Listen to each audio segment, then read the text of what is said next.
नमस्कार दोस्तों, मैं सुदीप एक बार फिर से आप सबके बीच में आ गया हूं अपनी आज एक नई क्लास लेकर। जी हाँ दोस्तों, जैसा कि आप स्क्रीन पर देख रहे होंगे, ये नई क्लास है जी। ये आफ्टर इफेक्ट नहीं है, बिल्कुल भी आफ्टर इफेक्ट नहीं है, ये है आपका ब्लेंडर सॉफ्टवेयर। जी, तो आज से मैं इसकी एक नई सीरीज़ आपके लिए शुरू कर रहा हूँ।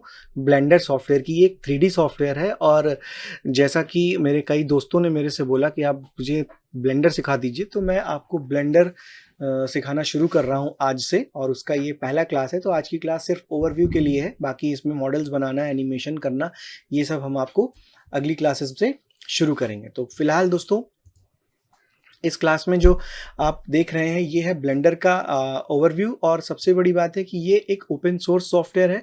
ओपन सोर्स का मतलब ये हो गया दोस्तों कि ये एकदम फ्री सॉफ्टवेयर है। इसके लिए आपको किसी भी सब्सक्रिप्शन की ज़रूरत नहीं है, इसे परचेज नहीं करना है। आप सीधा इसकी साइट से आप जाकर इसे डाउनलोड कर सकते हैं। ये ब्लेंडर का 4.0 वर्जन है जिस पे हम काम कर रहे हैं। ठीक है दोस्तों, आफ्टर इफेक्ट से काफ़ी डिफरेंट है ये, और किस तरीके से ये मैं आपको बताऊंगा।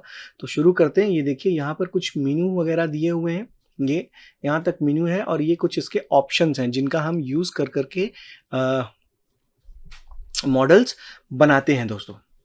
ठीक, देन ये देखिए, यहाँ पर कुछ टूल्स दिए हुए हैं। इन टूल्स की मदद से इन क्यूब्स को हम एक मॉडल में चेंज करते हैं। किसी भी मॉडल में आप बना सकते हैं, कोई भी मॉडल आप इस पे बहुत आसानी से बना सकते हैं मित्रों।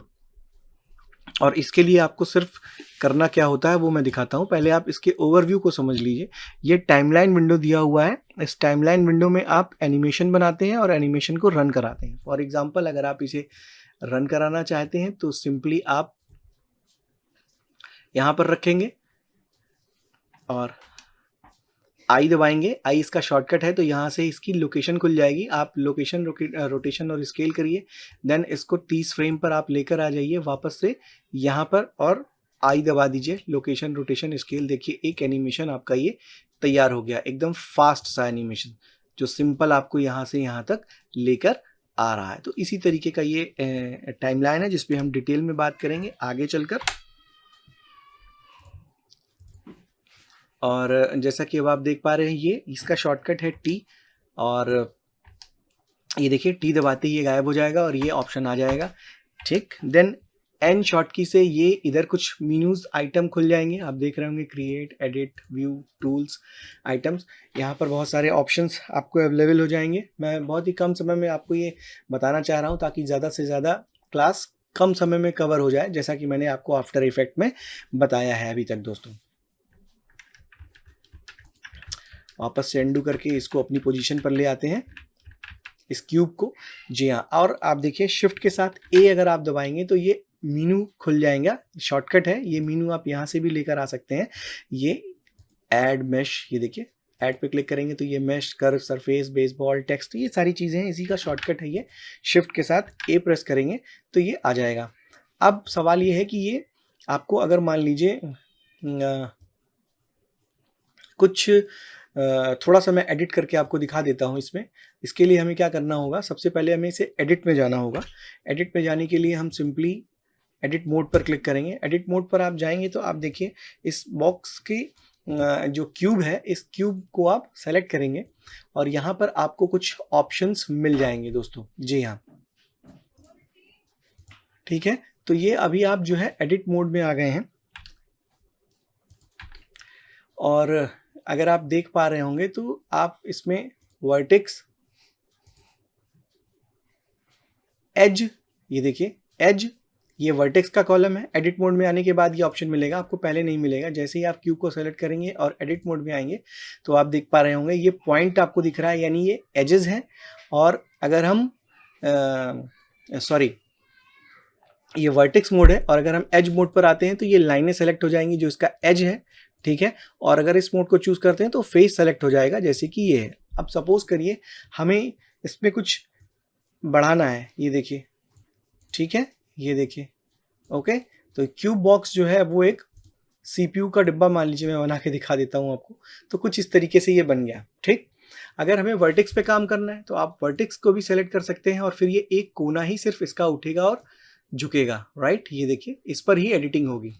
ओके, मान लीजिए इस एज को सेलेक्ट करते हैं, तो एज को सेलेक्ट करेंगे तो आप देख रहे होंगे कि ये एज को ही सिर्फ एक जिस एज को आप पकड़ेंगे उस एज को ही जो है एडिट कर सकेंगे। ये देखिए एक स्लोप तैयार हो रहा है। अगर आपको कोई झूला बनाना हो या कुछ सीढ़ियाँ बनानी हो जैसे, तो ये इस तरीके की चीज़ें हैं।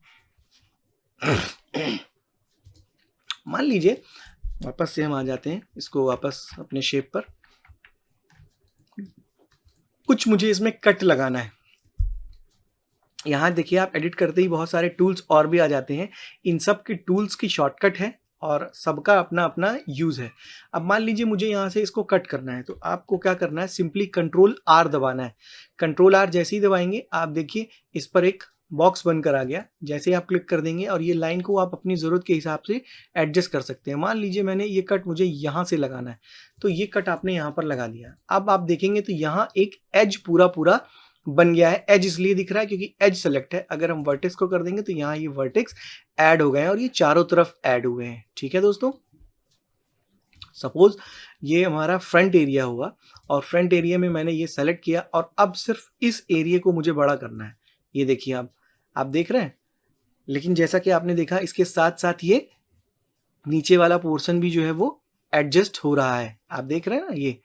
तो अगर आप ये नहीं चाह रहे हैं तो सिंपली आप शॉर्टकट की ई दबाएंगे, ये एक्सट्रूड हो जाएगा। ये देखिए यहाँ से बढ़ जाएगा, एक्सट्रूड हो रहा है दोस्तों। ये अभी तक क्या था, ये सिर्फ उसी एरिया में घट बढ़ रहा था, लेकिन अभी क्या हो रहा है, ये एक्सट्रूड हो रहा है। तो शॉर्टकट की क्या है, ई से एक्सट्रूड होगा। देन हम मान लीजिए इसे एक्सट्रूड करना है तो सिंपली ई दबाइए और ये एक्सट्रूड हो गया। आप देख रहे हैं किस तरीके से ये डिज़ाइन इस पर बनाया जाता है जी। कुछ नॉर्मल से शॉर्टकट कीज थे जो मैंने अभी आपको बताए। अब मैं आपको ये बताता हूँ कि अगर इस क्यूब पे आपको काम ना करना हो तो आपको क्या करना होगा। आप इस वापस से ऑब्जेक्ट मोड में आइए, क्यूब को डिलीट कर दीजिए और शिफ्ट के साथ ए दबाइए, मैश में आइए। ये जो आप लिस्ट देख रहे हैं, इस लिस्ट में यहाँ तक चीज़ें आपको बनी हुई मिल रही हैं पहले से प्री डिफाइंड। जैसे ये देखिए ये एक यूवी सफायर है, एक सर्किल। इसके एडिट मोड में आते हैं, आप देख रहे हैं कितने सारे वर्टेक्स और एजेस, फेसेस, ये सारे ऑप्शन आ गए। इनमें से जिसको आप चाहें, जिस फेस को चाहें उस फेस को आप पकड़कर इस पर काम कर सकते हैं। ये देखिए, देख रहे हैं, ये देखिए जैसा कि मैंने अभी आपको बताया। अगर अब मैं इस पे सिर्फ इसी बॉक्स को बाहर निकालना हो, आप ई दबाइए, एक्सट्रूड करिए और ये देखिए ओके। तो इस तरीके से जो है ये मॉडल बन जाएगा। आप इसमें जो भी बनाना चाहें वो आप बना सकते हैं। सपोज आप इसको पूरा डिलीट करना चाहते हैं, ठीक है, मैं आपको दिखा देता हूँ। ये मैंने फेस मोड को सेलेक्ट किया या एज मोड, जो भी आप लेना चाहें वो आपके ऊपर, और मैंने डिलीट कर दिया। आपको क्या डिलीट करना है, वर्टेक्स, एजेस और फेस। मुझे फेस डिलीट करना है, ये मैंने फेस डिलीट कर दिया। ये देखिए आप, लेकिन ये आधा ही फेस डिलीट हुआ। आप जानते हैं ऐसा क्यों? क्योंकि ये आधा ही सेलेक्ट हुआ था। वापस से मैं अनडू करता हूँ, सेलेक्ट करता हूँ और आप देखिए, ये देखिए ये आधा ही सेलेक्ट है। अगर आपको पूरा सेलेक्ट करना हो, पूरा सेलेक्ट करना हो तो आपको वायर फ्रेम मोड पर आना पड़ेगा। अभी आप सॉलिड मोड पर है, ये आपका व्यू पोर्ट मोड है शेडिंग के लिए और ये आपका रेंडर्ड मोड है।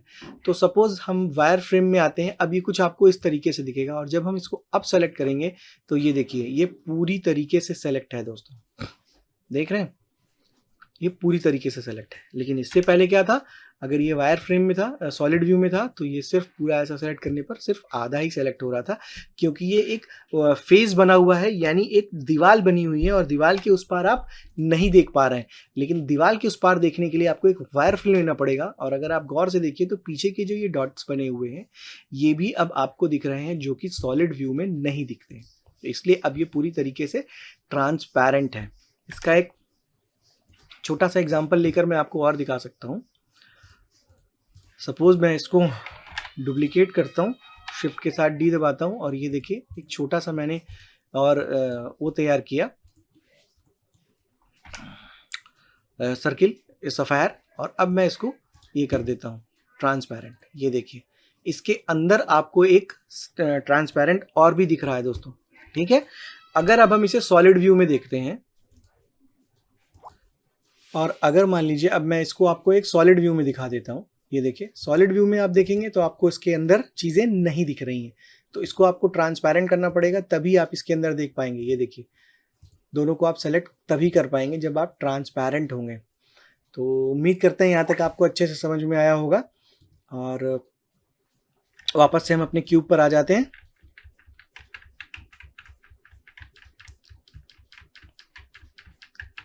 ये हमारा क्यूब है और ये वायर फ्रेम में है। आप क्यूब को भी वायर फ्रेम में देख लीजिए। ऑब्जेक्ट मोड में आते हैं तो ये कुछ ऐसा दिखेगा आपको। ये ट्रांसपेरेंट है, पीछे की सारी चीज़ें आपको दिख रही हैं। ओके, देन थोड़ा सा मैं, आज की क्लास थोड़ी लंबी हो रही है, मैं आपको थोड़ा सा कैमरे के बारे में भी बता देता हूँ। ये कैमरे का ऑप्शन आप देख रहे हैं दोस्तों। जी हाँ, हम वापस ऑब्जेक्ट मोड में आते हैं और इस कैमरे को देखते हैं।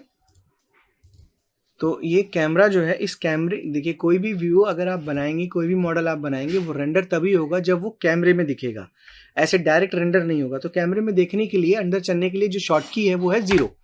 जैसे ही आप 0 प्रेस करेंगे, आप देखिए आप कैमरे मोड के अंदर आ गए, और जैसे ही आपने माउस से बाहर मूव किया, आप कैमरे से बाहर आ गए। इसको मूव करने का जो तरीका है, वो स्क्रॉल बटन जो होता है माउस का, मिडिल बटन, उसको आप क्लिक करके अपने माउस को मूव करिए और ये मूव करेगा। अब 0 से हम इसके साथ अंदर आ गए।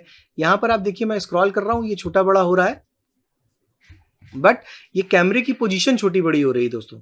अगर हमें इस कैमरे को एडजस्ट करना है तो आपको N दबाना होगा, व्यू मोड पर आना होगा और कैमरे को चेक करना होगा। अब आप देखिए ये जो एरिया है ये कैमरे का इतना ही है, और इसकी जो पोजीशन है ये स्क्रॉल करने पर छोटी बड़ी हो रही है दोस्तों।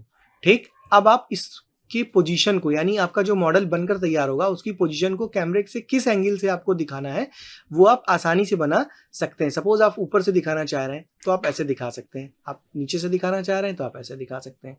तो कहने का मतलब ये दोस्तों कि यहाँ से कैमरे की पोजीशन को हम अनलॉक करेंगे और उसके बाद अपने मॉडल को सेट करके लॉक कर देंगे। अब ये पोजीशन आपकी कैमरे की लॉक हो गई इस पोजीशन पे, यानी ये जो पोजीशन आप देख रहे हैं, येलो कलर का जो बॉर्डर है, ये इतना ए फ्रेम सेट हो गया। अब ये चेंज नहीं होगा। ओके, उम्मीद करते हैं इतना समझ में आया होगा। आगे की ओवरव्यू की क्लास मैं कल लेकर आऊँगा, क्योंकि वीडियो बहुत लंबा हो जाएगा तो आपके लिए बोरिंग हो जाएगा। और प्लीज़ चैनल को लाइक करिए, कमेंट करिए, शेयर करिए, सब्सक्राइब करिए, ताकि मैं ब्लेंडर की और क्लास आपके लिए लेकर आ सकूं। अभी मैंने शुरू किया है, बेसिक से एडवांस तक आपको लेकर जाऊंगा। और हाँ, एक बात और, आफ्टर इफेक्ट की क्लास बंद नहीं हुई है, वो चालू रहेगी। तब तक आप उसको लर्न करिए, मैं इस पर भी काम करूंगा और उस पर भी आपको आगे की चीज़ें बताऊंगा। मिलते हैं कल फिर एक नए मॉडल के साथ, एक नए वीडियो के साथ। तब तक के लिए बाय बाय, गुड नाइट, शुभ रात्रि, शब्बा खैर दोस्तों।